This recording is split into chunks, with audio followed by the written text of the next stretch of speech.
Let's be honest. If you've ever tried to build a trading bot in Python, you know how it goes. It starts with this rush of excitement, and then, way too often, it ends in a tangled, chaotic mess of code. So today, we're going to talk about how to get from that one-off, messy script to a disciplined, professional system. Something you can actually build on and trust.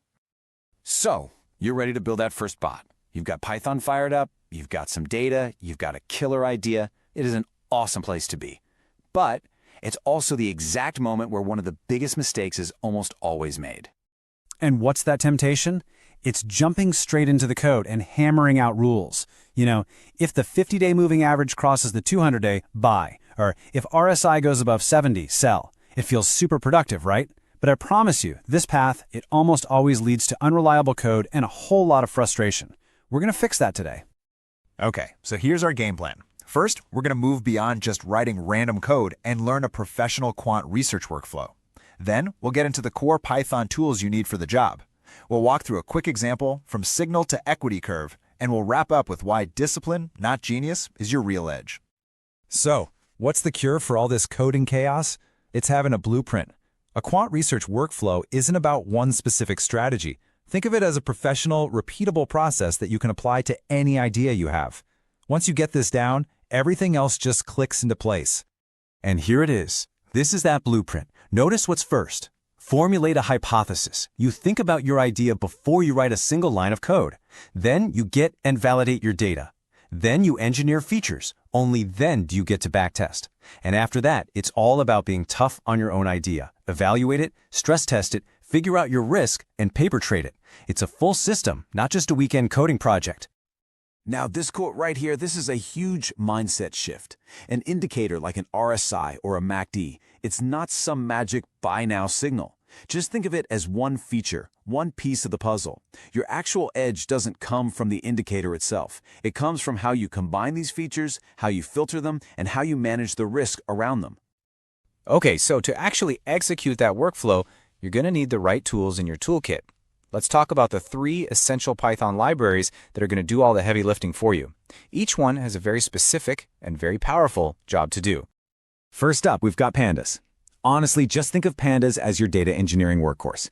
It handles all the messy, thankless jobs of cleaning up data, aligning all your timestamps, and getting your time series into a perfect, structured format. Your strategy's performance will live or die based on your data quality, and Pandas is what keeps it clean. Next is NumPy. And NumPy is all about one thing: raw speed. When you're doing quantitative analysis, slow Python loops will absolutely kill your research process. NumPy lets you do math on entire arrays of data all at once. It's a technique called vectorization. And we're not talking about a small speed bump. This can be 10 to 100 times faster. It's a total game changer. And finally, there's TAlib. Look, why would you try to reinvent the wheel and probably get a few bolts wrong in the process? TAlib gives you hundreds of technical indicators that have been pre-optimized and battle-tested for years. It's going to save you a ton of time, and more importantly, it'll prevent you from introducing subtle bugs into your calculations. So here's how they all play together. For just getting data in the door and cleaning it up, that's all Pandas. When you get to feature engineering, you're using all 3. Pandas for things like rolling averages, TAlib for your standard indicators, and NumPy for any custom super fast math. And then, when it's time to run the backtest, Pandas helps you line everything up, but it's NumPy that gives you the raw speed to crunch your profit and loss numbers. Okay, enough with the theory, let's make this concrete. We're going to walk through a super quick assembly line, showing how these tools turn raw data into an actual backtested result. This is where it all comes together.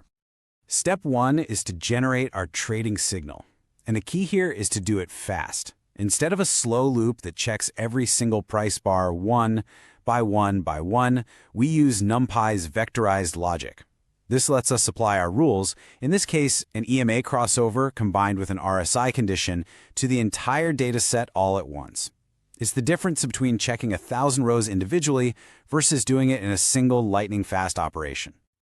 So once we have that signal, a series of ones and zeros, we need to calculate our performance. We do that by aligning our positions with the market's returns. But here is the absolutely crucial part. A backtest means nothing if you don't subtract realistic transaction costs. That's the only way to get a true picture of your net result. It's the difference between a fantasy and a real potential strategy. And after running that whole process, from signal generation to a cost-adjusted backtest, what do? You get a single objective number. For instance, you might calculate a key metric like the Sharpe ratio. What is that? It's just a way of measuring your return versus the risk you took to get it.